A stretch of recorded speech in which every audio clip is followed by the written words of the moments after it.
તો આજના વિડીયોમાં આપણે ગિફ્ટ ક્વેશ્ચન સાથે 5 મહત્ત્વના ચેપ્ટર જોશું જે આવનારી ભરતીમાં ઇમ્પેક્ટફુલ રહેશે। તો જે વિડીયો પૂરો જોશે તેને ફાયદો થશે અને ગિફ્ટ વિજેતામાં પણ 100% જીતવાનો ચાન્સ રહેશે। સમજાવું છું આગળ છેલ્લે। તો ચેપ્ટર ક્યાં છે તે જોઈએ। સૌપ્રથમ તો ચેપ્ટર 1 છે કયા વિષયોને પહેલાં કરવા। ચેપ્ટર 2 ગણિત રીઝનિંગ વિશે માહિતી આપીશું। ચેપ્ટર 3 વાંચેલું યાદ નથી રહેતું। ચેપ્ટર 4 નોકરી સાથે તૈયારી કેવી રીતે કરવી અને ચેપ્ટર 5 બંધારણ માટે પુસ્તક ક્યુ બેસ્ટ છે અને ક્યુ પુસ્તક તમારે વાંચવું જોઈએ મારા મત મુજબ। તો વિડીયો વધુ પડતા મિત્રોને શેર કરજો જે હજી બુક ગોતી રહ્યા હોય, અલગ અલગ એકેડેમીની બુક ગોતી ભેગી કરી ખાલી સાચવી રહ્યા હોય અને બુક વાંચવાની વાટ જોઈ રહ્યા હોય। મિત્રો આ વિડીયો પૂરો જોશો, આવી ભરતી ફરી નહીં આવશે। તો આપણે ચેપ્ટર 1થી સ્ટાર્ટ કરીએ। તો ચેપ્ટર 1 છે કયા વિષયોને પહેલાં કરવા। તો સિલેબસ પોલીસ કોન્સ્ટેબલ અને પીએસઆઈના જોવ તો તેમાં ગણિત રીઝનિંગ અને બંધારણને વધારે ભાર આપવામાં આવ્યો છે। તો ગણિતમાં જો કોન્સ્ટેબલમાં જોઈએ તો ગણિતના 30 માર્ક છે, રીઝનિંગના 30 માર્ક છે અને બંધારણના 30 છે, સાથે ગુજરાતી કોમ્પ્રિહેન્સિવના 20 માર્ક છે। તો ટોટલ જોવ તો 110 માર્ક થાય। આ 4 વિષયના રોકડા માર્ક 110 થાય। તો તમે આટલા વિષય પહેલાં મેલી બાકીના મોટી બુક લઈને અલગ અલગ એકેડેમીના જે પુસ્તક આવે તે ખરીદી અને ખાલી સાચવી રાખો। તેમાં જોવ તો તે બુકમાં તમે કરંટ વિજ્ઞાન, જીકે, ઇતિહાસ, સાંસ્કૃતિક વારસો, ભારતનું ભૂગોળ અને ગુજરાતનું ભૂગોળ એમ ટોટલ 6 વિષયો તમે પહેલાં કરવા જાઓ તો 700થી 800 પેજ તમારે વાંચવાના રહેશે અને તેના માર્ક જોવો તમે તો 90 માર્ક જ થાય છે। તો પહેલાં આ 4 વિષય કરો, ગણિત, રીઝનિંગ, ગુજરાતી ભાષા અને બંધારણ, તો 110 માર્ક થાય છે। તો પહેલાં સમજાઈ ગયું તમને આ પહેલાં ચેપ્ટર વિશે। તો તમારે પહેલાં કયા વિષયને ભાર આપવાનું રહેશે તે તમને સમજાઈ ગયું હશે। તો બાકીના કરવાના તો છે જ, પણ મેન આટલા વિષય ખાસ કરવા, કારણ કે મેં તમને આજે 6 વિષય કીધા તેમાં 600થી 700 પેજના ચોપડા તમે વાંચશો અને બીજી વાર રિવિઝન કરશો ત્યાં તો લેખિત એક્ઝામ આવી જશે, માથે ઊભી રહી જશે લેખિત એક્ઝામ। તો તમારે બાકીના જે વિષય છે મેન ગણિત રીઝનિંગ જેવા વિષય તો તમારે થવાના જ નથી ને ગોખીને જશો તો અહીંયા તમારે આવડવાના નથી, ઉપરથી માઇનસમાં માર્ક જશે। તો મેરિટ તમારું મેરિટમાં નામ આવવાના ચાન્સ પણ ઘટી જશે। તો ચેપ્ટર 2ની વાત કરીએ તો ગણિત રીઝનિંગ વિશે આપણે વાત કરીએ તો ગણિત વિશે હસમુખ સર પટેલનું શું કહેવું છે તે આપણે વિડીયોમાં જોશું। તો સૌપ્રથમ વિડીયો આપણે જોઈએ। અભ્યાસક્રમની વાત કરીએ તો રિઝનિંગ અને ડેટા ઇન્ટરપ્રિટેશનમાં કોઈ ખાસ અભ્યાસક્રમ અમે આપ્યો નથી। જે તમારો પ્રશ્ન છે અને તમે કેવી રીતે સમજો છો એ ડેટા એની અંદર આપ્યો છે, એનું તમે અર્થઘટન તમારે કરવાનું છે। એ પ્રકારના પ્રશ્નો તમારી અત્યારના પાઠ્યપુસ્તકોની અંદર પણ હોઈ શકે, તમારી કોમ્પિટિટિવ પરીક્ષાઓને લગતા ખાસ જે સાહિત્ય તૈયાર થયું હોય એની અંદર પણ હોઈ શકે, એટલે એ તમારે શોધવાનું રહેશે। આ રિઝનિંગ અને ડેટા ઇન્ટરપ્રિટેશન માટે મને કોઈ પુસ્તક મારા ધ્યાનમાં નથી। એ જ રીતે ક્વોન્ટિટેટિવ એપ્ટિટ્યૂડ એ પણ અંદર પણ પ્રશ્નપત્રોના આધારે અને પાઠ્યપુસ્તકો જોઈ અને સ્પર્ધાત્મક પરીક્ષાનું જે કંઈ સાહિત્ય ઉપલબ્ધ હોય એ પૈકી તમને જે કરવા જેવું લાગે એ તમારે કરવાનું થાય અને એના માધ્યમથી રિઝનિંગ અને ડેટા ઇન્ટરપ્રિટેશનની અને ક્વોન્ટિટેટિવ એપ્ટિટ્યૂડની તમારી જે આવડત છે એ તમારે બનાવતી જવી પડે, શીખતી જવી પડે, કેળવતા જવું પડે અને એ તમને પરીક્ષા ખંડની અંદર ઉપયોગી થાય। તો સર પાસે તો એવી ગણિત રીઝનિંગની સારી એવી બેસ્ટ બુકનું નામ કહેલ નથી એ કોઈ સરે।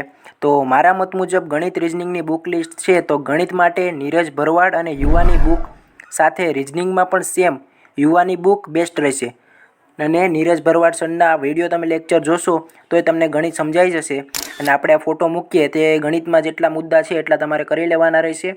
એટલા તો ખાસ આમાંથી પૂછાશે જ। સમય વિશેના દાખલા છે એવા વિડીયો તો આમાં પૂછાશે જ।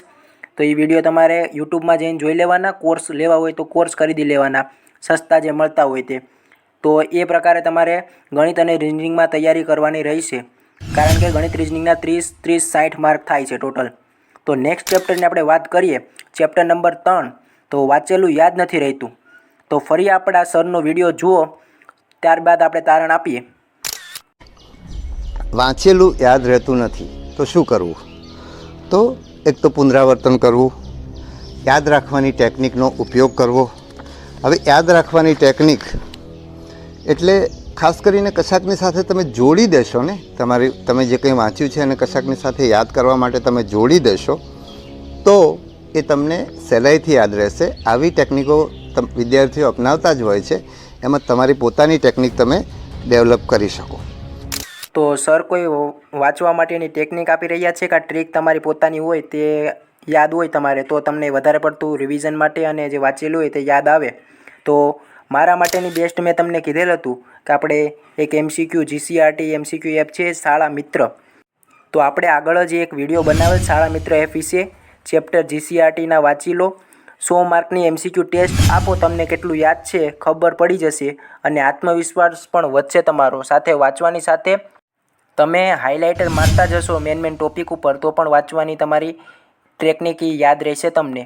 અને શોર્ટ નોટ્સ તમે બનાવવા કરતાં આવી રીતે PYQ અને MCQ સોલ્વ કરો તો બેટર રહેશે, કારણ કે MCQ વારંવાર સોલ્વ કરો તો તમને પોતાને યાદ રહેશે કે આ પ્રશ્નનો મેં જવાબ ત્યારે મેં આ આપ્યો હતો તે મારો જવાબ ખોટો પડ્યો હતો. તો હું પોતે શાળા મિત્ર એપ વાંચું છું. બેસ્ટ છે. જે વાંચતા હોય કોમેન્ટ્સ કરો તમારો અનુભવ કેવો છે એ એપ સાથે.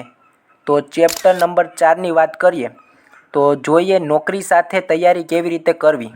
તો ફરી હસમુખ સરનો વિડીયો આપણે જોઈએ, કારણ કે ભરતી બોર્ડના અધ્યક્ષ તે છે તો તેના વિડીયોથી જ આપણે તારણ કાઢવાનું હોય છે. તો પોલીસમાં કે ક્યાંય પણ તમે નોકરી કરતા હો તો ઘણીવાર તમારી પાસે એવો સમય હોય છે કે જ્યારે તમે વાંચી શકો. દાખલા તરીકે તમે કોઈકની રાહ જોતા હો, કોઈ મિટિંગમાં બેઠા હો અને મિટિંગની શરૂઆત મોડી થાય તો એ વખતે તમે વાંચી શકો. એટલે તમારે હંમેશા તમારી પાસે ચોપડી રાખવી. હવે ઘણીવાર એવું થાય કે ચોપડી રાખવાથી બીજા લોકોને ઘણીવાર એ લોકો તમને કંઈક ટીકા ટિપ્પણી કરે અને તમને તમારે એવા સંકોચશીલ હોય એવી ટીકા ટિપ્પણી ખરેખર ધ્યાનમાં લેવી જોઈએ નહીં. પણ છતાંય તમે સંકોચશીલ છો તો તમારે તમારી નોટ્સ મોબાઈલમાં રાખવી. આમ પણ મોબાઈલમાં નોટ્સ રાખવાનો એક ફાયદો એ છે ક્યાંય પણ નવરા પડો તો તમારી પાસે મોબાઈલ હોય એટલે તમે એમાંથી વાંચી શકો. એટલે મોબાઈલમાં નોટ બનાવવી તમારા માટે સહેલી પડે. અને એના માટે હવે આજકાલ તો મોબાઈલમાં બોલીને ટાઈપ કરવાનું વ્યવસ્થા હોય છે, એટલે તમે ફટાફટ ક્યાંય પણ કંઈ પણ વાંચો તો ફટાફટ બોલીને તમારી મોબાઈલની અંદર નોટ્સ બનાવી શકો. તો મિત્રો નોકરી કરતા હોય તો તમારે 5 થી 6 કલાક તો મિનિમમ ટાઈમ કાઢીને વાંચવાનું જ છે. ફરજિયાત 5 થી 6 કલાક ટાઈમ તો તમારે કાઢવાનો જ છે. બાકી 7-8 કલાક જે નોકરી ન કરતા હોય અને એને 7 થી 8 કલાક વાંચવાનું રહેશે કાયમી માટે. તો હસમુખ સરનો વિડીયો તમે જોવો તો એમાં કીધેલું છે કે તમારે મટીરિયલ તમારે ફોનમાં રાખવાનું. તો ફરી એકવાર આપણે આવી ગઈ છે શાળા મિત્ર એપ ઉપર કે જેમાં 6 થી 12ની GCRT સાથે MCQ પણ આપેલા છે. તો આ કોઈ પ્રમોશન વિડીયો નથી એપનો, હું મારા અનુભવ પ્રમાણે તમને કહું છું કે એપ્લિકેશન તમને ખૂબ જ ઉપયોગી થશે. તો એવી બીજી કોઈ એપ્લિકેશન પણ હોય તમારી પાસે તો તે ડાઉનલોડ કરીને તમે વાંચવાનું ચાલુ રાખો ફ્રી ટાઈમમાં. કંઈક બહાર જાઓ, કંઈક તમે ફરવા ગયા હોય ને ત્યાં તમે નવરા ફ્રી ટાઈમ બેઠા હોય, તૈયારી કરવાનું તમારી પાસે જૂનૂન હોય તો આવી રીતે એપ્લિકેશન કાઢી MCQ સોલ્વ કરવાના ચાલુ કરી દો. કોકને લાગતું હશે ગેમ રમતો હશે આ, પણ MCQ સોલ્વ કરતા હશો અને તમારી તૈયારી પણ થશે. તો મિત્રો આપણે હવે વાત કરીએ ચેપ્ટર 5ની એટલે બંધારણની. તો ફરી આપણે વિડીયો જોઈએ અને તારણ કાઢીશું. છે એ ભારતનું બંધારણ છે અને એમાં એના 30 ગુણ છે. તો એની અંદર તમે NCERTના અને GCRTના પુસ્તકો વાંચી શકો. એમાં NCERTની જે 12મા ધોરણનું એક ભારતના બંધારણ ઉપરનું પુસ્તક છે એ ઘણું સારું છે, એટલે એ તમે વાંચી શકો. બીજું આ જે બંધારણનું જે અભ્યાસક્રમ છે એની અંદર ઘણી બધી તમારે માહિતી આવશે. તો એ માહિતી તમે માહિતી આધારિત પુસ્તક એટલે NCERTના પુસ્તકની અંદર પણ માહિતી અને સમજ બંને હશે.